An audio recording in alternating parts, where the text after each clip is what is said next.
మార్చి 2 దేవుని వాక్య ధ్యానం. యెహోవా నీవు ఆశీర్వదించిన ఎడల అది ఎన్నటికి ఆశీర్వదింపబడి ఉండును. దినవృత్తాంతముల మొదటి గ్రంథం 17వ అధ్యాయం 27వ వచనం. మన ప్రభువైన యేసుక్రీస్తు నామములో మీ అందరికీ ఈ ఉదయము శుభములు తెలియచేయుచున్నాను.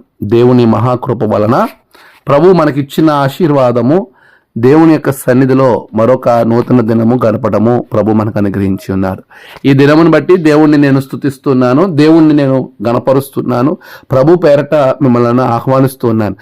దేవుని యొక్క సన్నిధిలో ప్రభు మనల్ని ఆశీర్వదించినప్పుడు ఆయన ఇచ్చిన ఆశీర్వాదాన్ని బట్టి మనం దేవునికి నమ్మకంగా జీవించాలి. ప్రభు ఇచ్చే ఆశీర్వాదాలు స్థిరపరచబడతాయి.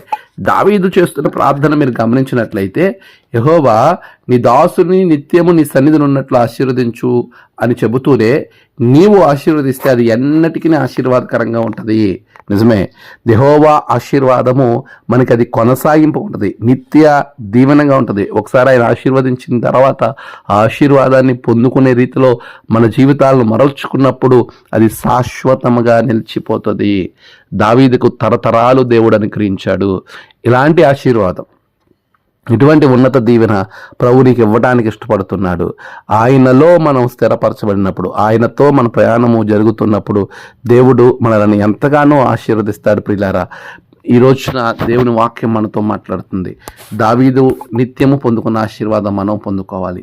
ఆయన ఎన్నటికీ ఆశీర్వదింపబడి ఆయన ఆశీర్వాదం ఉంటుంది గనక మనం దేవునిలో ఎంతవరకు ఆశీర్వాదకరంగా ఉండడానికి ఇష్టపడుతున్నాం.